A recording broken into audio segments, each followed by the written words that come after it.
Bismillahirrahmanirrahim. Assalamualaikum warahmatullahi wabarakatuh. Sebelum kenalin, aku Semi dan juga partner aku. Mesya. Jadi hari ini kita bakal bahas tentang hipertensi. Next ya. Nah, jadi definisinya dulu apa sih hipertensi itu? Dari Ikatan Indonesia untuk Hipertensi dan juga dari AHA, dia tuh mendefinisikan kalau misalkan hipertensi itu suatu diagnosis hipertensi itu ditegakkan bila tekanan darah sistoliknya sama dengan atau lebih dari 140 mm reksa dan atau tekanan darah diastoliknya itu lebih dari sama dengan 90 mm reksa. Nah, itu bisa diukur pada klinik ataupun fasilitas layanan kesehatan. Nah, selanjutnya ada klasifikasinya. Nah, untuk klasifikasinya tuh ada yang dari menurut American Heart Association dan juga ada yang menurut dari European Society of Cardiology.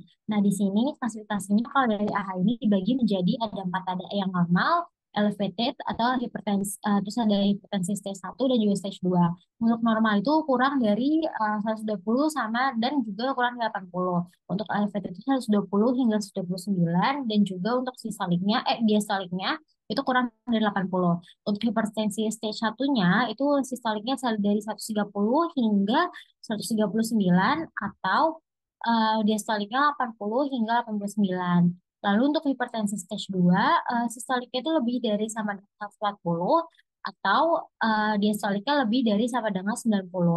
Nah, lalu untuk menurut European Society of Cardiology, dan ini juga yang dipakai di Ikatan Dokter untuk Ikatan Dokter untuk Hipertensi Indonesia itu memakai European Society of Cardiology juga itu klasifikasinya dibagi menjadi optimal, normal, high normal, hipertensi stage 1, stage 2, stage 3 dan juga ada isolated systolic hypertension. Nah, untuk optimal itu kalau misalkan sistolik dan diastoliknya itu kurang dari 120 dan juga kurang dari 80. Untuk normalnya, sistoliknya kurang dari 120 hingga 129 dan atau diastoliknya 80 hingga 84.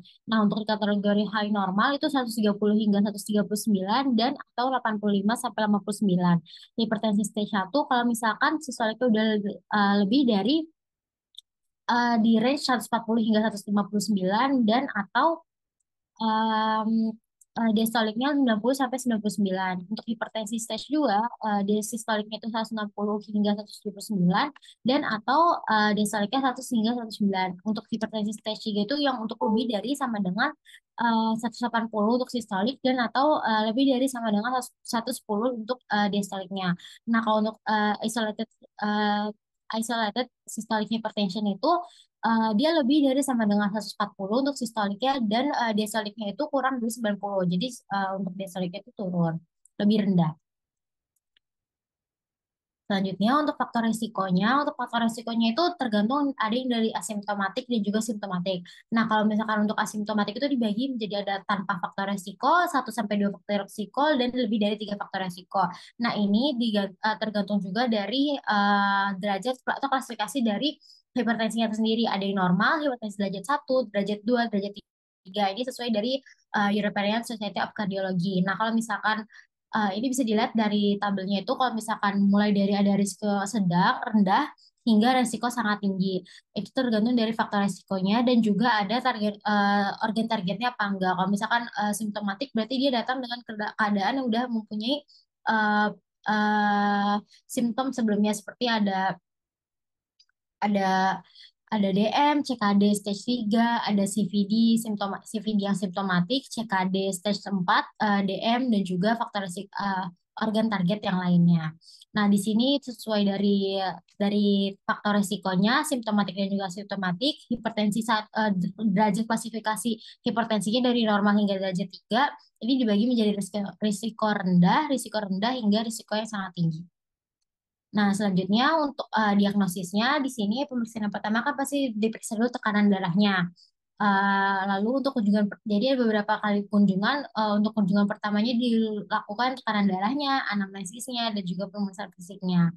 Lalu uh, bulan kedua selanjutnya dilakukan 1 bulan kemudian dilanjutkan untuk pemeriksaan tekanan darah lagi. Kalau misalkan tekanan darahnya masih tinggi untuk tekanan darahnya itu lebih dari 180 per 110 atau 140 140 sampai 179 per sistoliknya 90 sampai 109, dengan kerusakan target organ dia bakal terdiagnosis hipertensi. Tapi kalau misalkan tidak, itu dia tekanan darahnya itu masih di 140, 179 atau 90 sampai 109 tanpa target organ, dia dilakukan kontrol lagi bulan depannya untuk dilakukan untuk dilihat tekanan darahnya gimana sampai dikontrol terus-terus dikontrol tiap bulannya untuk mengetahui masih ada terdiagnosis hipertensi atau enggak.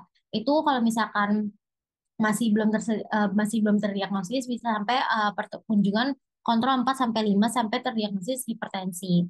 Lalu kalau misalkan ini bisa juga dilakuin pemeriksaan tekanan darahnya ABPM ataupun HBPM. Kalau misalkan itu dilihat tekanan darahnya di luar rumah sakit atau fasilitas kesehatan itu dia naik atau tidak. Nah, nanti kalau misalkan ada kenaikan ada kenaikan terus menerus itu bisa didiagnosis dengan hipertensi. Lalu selain tekanan darah di fasilitas kesehatan itu juga bisa dilakukan pemeriksaan penunjangnya, yaitu di sini bisa pemeriksaan lab. Jadi kita untuk menegakkan diagnosisnya ini ada sangkut pautnya dengan faktor risiko apa tidak. Jadi untuk pemeriksaan laboratorium ini bisa diperiksa kreatininnya, sodium, potasium, EGFR, lipid dan juga gula darahnya. Lalu bisa juga untuk pemeriksaan 12 lead EKG. Di sini untuk menepiskan ada faktor risiko dari atrial fibrillasi, LVH, dan juga arteriosklerosis ada CAD. Lalu kalau misalkan untuk ekonya di sini bisa dilihat untuk ada disfungsi atau tidak dari distoliknya dan juga bisa dilihat fungsi dari jantungnya sendiri. Nah, lalu untuk pemeriksaan penunjang karotid USG-nya ini dia bisa untuk pemeriksaan apakah ada plak atau aterosklerosis dan juga stenosis untuk pada karotidnya. Lalu untuk pemeriksaan renalnya, jadi ini misalkan untuk pemeriksaan apakah ada abnormalitas dari renalnya, terus juga untuk endoskopi untuk melihat apakah ada perubahan dari penglihatannya, ada hemoragik di pembuluh darahnya apa tidak. Lalu brain CT atau MRI itu untuk melihat apakah dari hipertensinya ini bisa melihat ke iskemik atau hemoragik. Lalu ada pemeriksaan penunjang yang terakhir itu ada ankle brachial index. Ini dia untuk melihat ada arteri di bagian perifer atau tidak. Selanjutnya ada tata laksana, dua kali dilanjutkan oleh pemirsa. Oke, melanjutkan dari yang sudah Samia jelaskan, membahas mengenai tata laksana. Yang pertama itu adalah non-farmakologis. Oh ya, sebelumnya penata laksana pada hipertensi ini juga disesuaikan dengan derajat dari hipertensi itu tersebut, seperti yang tadi sudah dijelaskan oleh Samia pada bagian klasifikasi. Nah, pada hipertensi derajat 1 ini bisa diawali dengan pola hidup sehat yang dilakukan selama 4 sampai 6 bulan yang kemudian dievaluasi kembali jika setelah 4 sampai 6 bulan menjalani pola hidup sehat tidak ada perbaikan, maka dianjurkan untuk mulai terapi farmakologi. Nah, sebenarnya pola hidup sehat ini juga harusnya dilakukan pada semua pasien dengan hipertensi, bahkan pada orang yang eh, tidak terkena hipertensi. Nah, pola hidup sehat apa saja yang disarankan oleh banyak guidelines hipertensi? Ada yang pertama adalah penurunan berat badan. Penurunan berat badan ini bisa dimulai dengan mengganti makanan-makanan ke makanan yang sehat seperti sayuran dan buah-buahan, yang nantinya juga bisa mempengaruhi pengurangan resiko untuk diabetes dan juga dislipidemia. Selanjutnya, mengurangi asupan garam. Di negara kita ini kan sangat kental dengan penggunaan garam yang sangat berlebihan pada masakan sehari-hari. Nah, makanya penting untuk menjaga asupan garam tiap harinya. Bahkan disebutkan juga eh, pengurangan konsumsi garam dapat menimbulkan pengurangan dosis obat antihipertensi pada pasien hipertensi derajat lebih dari sama dengan 2. Dan untuk rekomendasi asupan garam itu per harinya tidak melebihi 2 gram setiap harinya. Lalu dibarengi juga dengan olahraga yaitu sebanyak 30 sampai 60 menit per hari dengan jumlah 3 hari per minggunya minimal. Nah, kalau misalkan tidak memungkinkan untuk olahraga sebanyak itu per minggunya, bisa juga diganti dengan lebih aktif dalam menjalani kegiatan sehari-hari. Contohnya dibandingkan dibandingkan dibandingkan menggunakan lift, bisa menggunakan tangga, terus juga bisa berjalan kaki atau mengendarai sepeda dan masih banyak hal lainnya. Lalu yang pastinya mengurangi asupan alkohol, dikatakan bahwa untuk pria jika mengonsumsi 2 gelas lebih dari 2 gelas per harinya dan untuk wanita jika mengonsumsi 1 gelas per harinya akan meningkatkan tekanan darah. Makanya untuk pasien hipertensi maupun orang yang tidak hipertensi dianjurkan untuk mengurangi atau bahkan menstop konsumsi alkohol, dan yang terakhir adalah berhenti merokok. Untuk berhenti merokok juga pastinya memiliki eh, efek pada kardiovaskularnya. Nah, next Samia. Selanjutnya, setelah non-farmakologis, juga diberikan terapi farmakologi. Untuk terapi farmakologi ini ditujukan untuk pada pasien tadi yang pada hipertensi derajat 1 yang tidak turun selama 4 sampai 6 bulan telah menjalani pola hidup sehat, dan juga diberikan kepada pasien dengan hipertensi derajat lebih dari sama dengan 2. Nah, pastinya diawali dengan perubahan pola hidup di tata laksana yang paling awal di algoritma ini, lalu dilanjutkan dengan terapi medikamentosa. Nah, untuk terapi medikamentosa ini eh, ada step-stepnya. Misalkan untuk pada hipertensi stage 1 dibagi 2 untuk usia yang kurang dari 60 tahun dan usia 60 tahun ke atas. Itu ada rekomendasi jenis pemberian obatnya. Untuk usia kurang dari 60 tahun bisa digunakan ACE inhibitor atau ARB, dan jika perlu ditambahkan CCB atau thiazid. eh Pada usia lebih dari sama dengan 60 itu bisa diberikan kalsium channel blocker atau thiazid, dan jika perlu ditambahkan bisa ditambahkan ACE inhibitor atau ARB. Nah, ini nanti di bawah sini ada rumusnya untuk pemberian obatnya.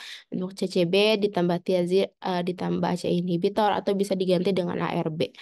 Lalu ini kalau misalkan tadi yang stage 1, jika stage satunya itu tidak bisa terkontrol dengan pola hidup sehat. Lalu untuk pada semua pasien dilakukan terapi medikamentosa pada pasien-pasien dengan hipertensi stage 2 ke atas. Itu bisa dimulai dengan 2 obat, yaitu pemilihannya adalah yang pertama kalsium channel blocker atau thiazid ditambah dengan ACE inhibitor atau ARB. Jadi pilih salah satu. Nah, selain itu, kalau misalnya hipertensi dibarengi dengan kasus-kasus khusus, itu ditata laksanakan sesuai dengan penyakitnya. Nah, kalau perlu tambahan obat lain juga bisa digunakan spironolakton atau beta blocker sebagai beta 1 adrenergic blocker. Dan jika perlu juga bisa kemudian dirujuk ke spesialis hipertensi. Next, Samia. Nah, beranjak dari tata laksana, membahas komplikasi dari hipertensi. Hipertensi ini bisa menyerang berbagai macam ke organ-organ lainnya, seperti penyakit jantung koroner, infark miokard, untuk stroke, baik iskemik maupun hemoragik di intrakranial, terus ensefalopati hipertensif, jika sudah menyerang sel-sel di otak, lalu gagal ginjal baik akut maupun kronis, lalu juga penyakit arteri perifer, bisa terjadi juga fibrilasi atrium yang juga bisa nanti menjadi stroke, lalu juga bisa menimbulkan aneurisma aorta, dan yang terakhir adalah kematian yang biasanya disebabkan karena komplikasi-komplikasi yang di atas. Next. Oke, lalu membahas mengenai prognosisnya, peningkatan risiko penyakit kardiovaskular dan penyakit vaskular dengan kenaikan tekanan darah sistolik dan diastolik dengan hampir 2 kali lipat resiko kematian akibat penyakit jantung dan stroke dengan peningkatan systolic blood pressure sebesar 20 mmHg dan diastoliknya sebesar 10 mm air raksa. Dan prognosisnya ini berdasarkan dengan pengendalian tekanan darah apakah baik dan konsisten atau tidak. Dan hanya menguntungkan jika tekanan darah dapat dikendalikan dengan baik.